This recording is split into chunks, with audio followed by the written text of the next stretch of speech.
tahu saya sedang memegang apa? Ya, ini adalah alat olahraga skipping atau yang dikenal dengan olahraga lompat tali. Tentunya olahraga ini sangat menyenangkan, bukan? Bukan hanya menyenangkan, tetapi ini juga bermanfaat bagi tubuh. Nah, karena itu saya akan melakukan olahraga lompat tali ini. Singkat saja, hanya 5 hitungan. Ya, silakan dihitung, kita saksikan bersama ya. Kita mulai.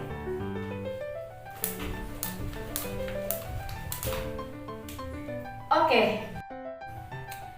Nah, itu dia tadi adalah olahraga skipping atau permainan lompat tali ya, walaupun singkat.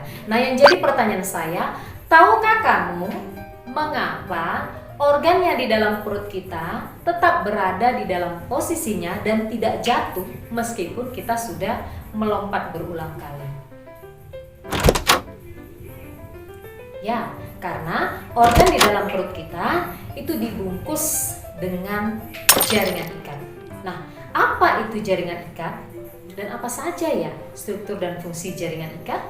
Nah, di pertemuan hari ini kita akan membahas tuntas tentang jaringan ikat yang ada pada hewan. Nah, langsung saja kalian lihat pembahasannya dalam video berikut ini. Pada awal perkembangan embrio, lapisan mesodem membentuk jaringan mesenkim. Selanjutnya, mesenkim berkembang menjadi jaringan ikat atau jaringan penyambung. Jaringan ikat paling banyak terdapat di dalam tubuh. Nah, fungsinya yang pertama adalah penyokong dan memperkuat jaringan tubuh. Yang kedua, sebagai pelindung. Ketiga, menyimpan energi. Dan keempat, untuk sirkulasi. Jaringan ikat tersusun dari matriks dan sel-sel penyusun. Nah, jaringan ikat ini berbeda ya dengan jaringan epitel karena jaringan ikat banyak mengandung matriks. Nah, sekarang kita lihat apa saja matriksnya. Matriks jaringan ikat terdiri dari serat dan bahan dasar, sementara seratnya itu terbagi menjadi 3, yaitu serat kolagen, serat elastin, dan serat retikuler. Nah, sekarang kita lihat ciri-ciri setiap serat yang terdapat pada matriks jaringan ikat. Matriks serat kolagen ciri-cirinya berwarna putih, sifatnya kuat, kurang lentur tapi daya regang tinggi. Tersusun dari protein kolagen dan matriks ini terdapat pada tendon, tulang, dan kulit.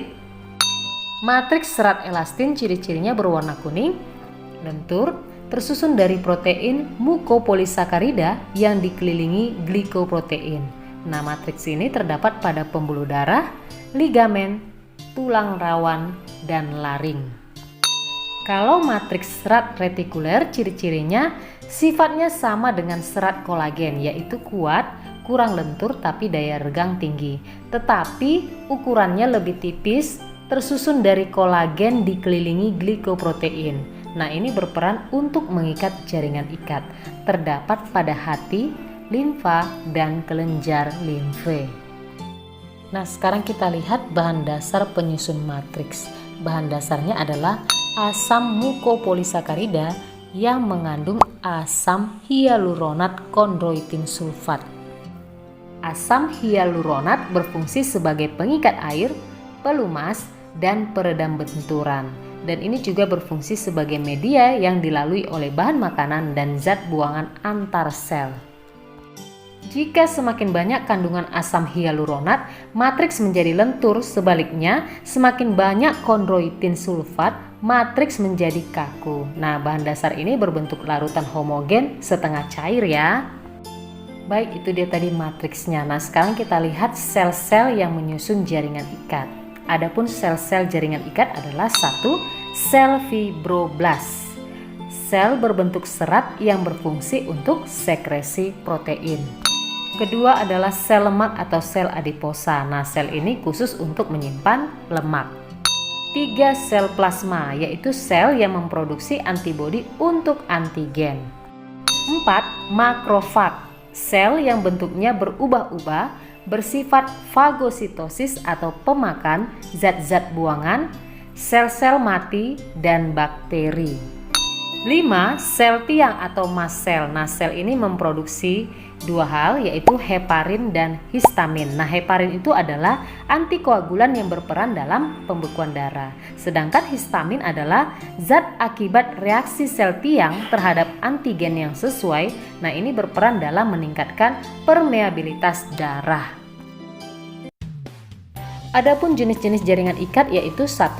Jaringan ikat longgar, 2. Jaringan ikat padat, 3. Jaringan lemak, 4. Jaringan tulang rawan, 5. Jaringan tulang, 6. Jaringan darah, dan ketujuh adalah jaringan limfe. Dari ketujuh jenis jaringan ikat ini dapat kita kelompokkan kembali, yaitu jaringan ikat longgar, ikat padat, dan jaringan lemak itu termasuk jaringan ikat sejati. Kemudian jaringan tulang rawan dan jaringan tulang itu termasuk jaringan ikat penyokong. Dan yang terakhir adalah jaringan darah dan jaringan limfe itu adalah jaringan ikat cair. Baik, kita bahas yang pertama yaitu jaringan ikat longgar. Ciri-cirinya adalah terdiri dari matriks yang mengandung serat kolagen, retikuler, dan elastin. Terdiri dari beberapa jenis sel yaitu sel makrofag, sel plasma, dan sel tiang. Nah, fungsi jaringan ini adalah untuk menyokong organ tubuh dan menghubungkan jaringan satu dengan jaringan lain.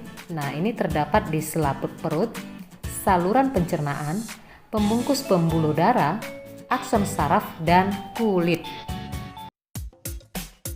Jenis jaringan ikat yang kedua yaitu jaringan ikat padat. Ciri-cirinya didominasi oleh serat kolagen, karena itu bersifat tidak elastis dan tersusun dari sel-sel fibroblas. Fungsi jaringan ini adalah sebagai penghubung antara organ-organ tubuh. Nah, jaringan ikat padat terdiri dari dua jenis yaitu jaringan ikat padat teratur, kemudian jaringan ikat padat tak teratur. Yang teratur itu misalnya terdapat pada ligamen. Ligamen itu adalah penghubung tulang dengan tulang. Kemudian terdapat juga pada tendon, yaitu penghubung otot dengan tulang.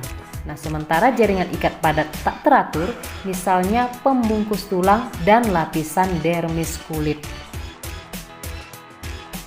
Jaringan ikat yang ketiga adalah jaringan lemak atau jaringan adiposa. Nah, ini ciri-cirinya tersusun dari sel-sel lemak yang tidak membentuk serat atau matriks. Nah, ini khusus untuk menimbun atau menyimpan lemak. Nah, jaringan lemak itu berfungsi sebagai 1. Bantalan untuk melindungi organ-organ tubuh dari benturan. Yang kedua, persediaan cadangan makanan. Ketiga, pengatur suhu badan.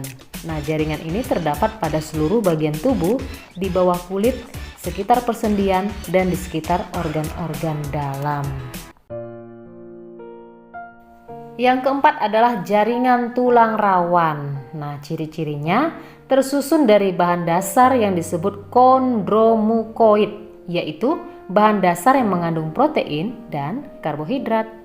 Tersusun dari sel tulang rawan atau kondrosit yang berfungsi sebagai penyusun matriks. Kalau pada anak-anak, tulang rawan itu terbentuk dari sel-sel mesenkim, yaitu jaringan ikat embrional. Nah, kalau pada orang dewasa, tulang rawan itu terbentuk dari selaput tulang rawan, yaitu perikondrium.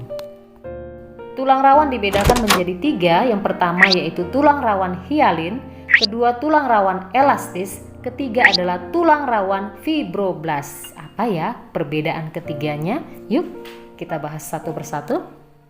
Tulang rawan hialin itu berwarna putih kebiruan, transparan, daya elastisitas tinggi, terbanyak di dalam tubuh tetapi paling lemah. Nah, pada tahap embrio berupa rangka sementara, pada orang dewasa ditemukan pada persendian, ujung tulang rusuk, dan saluran pernafasan.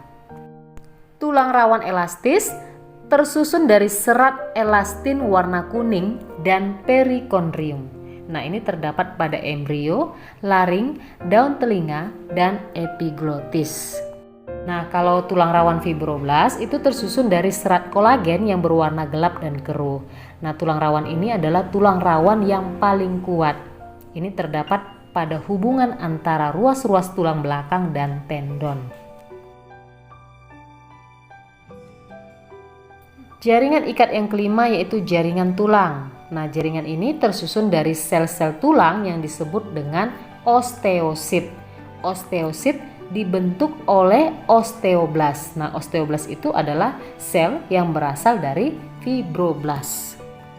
Matriks tulang sangat padat dan kaku, mengandung substansi semen, glikosaminoglikans yaitu protein polisakarida, serat osteokolagen, garam anorganik, kalsium fosfat, kalsium karbonat, sedikit kalsium fluorida, serta magnesium fluorida. Unit dasar tulang disebut sistem Havers yang terdiri dari lamela, lakuna, kanalikuli, dan saluran Havers. Nah, apa itu lamela? Lamela itu adalah lapisan konsentris matriks yang terdiri dari garam mineral. Nah, inilah yang membuat tulang jadi keras. Dan serat kolagen. Nah, serat ini membuat tulang jadi kuat. Kalau lakuna itu adalah ruang kecil di antara lamela dan mengandung sel tulang atau osteosit. Kanalikuli itu adalah saluran yang berfungsi menyalurkan makanan dan mengeluarkan zat sisa. Nah, yang terakhir adalah saluran Havers, ini berisi pembuluh darah dan saraf. Jaringan ikat yang keenam adalah jaringan darah. Mari kita lihat apa saja ciri-cirinya. Ciri-cirinya adalah tersusun dari sel-sel bebas dan matriksnya cair ya, atau disebut dengan plasma. Terdiri dari eritrosit, leukosit, trombosit, dan plasma darah. Nah, eritrosit, leukosit, dan trombosit ini adalah sel darah ya. Kemudian jaringan darah ini berfungsi sebagai pembawa sari-sari makanan, hormon, oksigen, sisa metabolisme, dan mencegah infeksi. Kita sampai di jaringan ikat yang terakhir, yaitu jaringan limfa atau getah bening.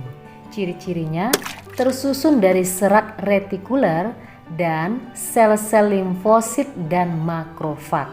Nah, ini terdapat pada organ timus, kelenjar limfe, tonsil, dan limpa. Limfosit cenderung berkelompok. Kelompok limfosit disebut nodulus yang bisa kita jumpai di tonsil, limpa, timus, dan saluran pencernaan. Limfe atau getah bening sebenarnya merupakan bagian dari darah yang keluar dari pembuluh darah. Jaringan limfe berfungsi untuk mengangkut cairan jaringan, protein, lemak, garam mineral, dan zat-zat lain dari jaringan ke sistem pembuluh darah. Baiklah, itu dia tadi penjelasan mengenai jenis-jenis jaringan ikat yang terdapat pada tubuh hewan atau tubuh kita. Nah, jika kamu terjatuh, terluka misalnya bagian tangan, kaki, kepala, atau badan, nah itu bagian yang terluka itu kan pasti mengeluarkan suatu cairan merah. Nah, cairan apa itu? Ya benar, cairan darah. Nah, jadi darah itu merupakan salah satu contoh jenis jaringan ikat. Ya, jaringan ikat apa? Jaringan ikat cair. Jadi tadi banyak, ada 7 jenis jaringan ikat. Ya, tadi sudah dibahas semua. Jadi silakan kalian pelajari dan ulang-ulangi di rumah. Ya, baiklah, untuk hari ini pertemuan kita sampai di sini. Kita akan ketemu lagi di jenis jaringan hewan lainnya. Masih di topik yang sama. Ya, jangan lupa. Terima kasih dan tetap semangat.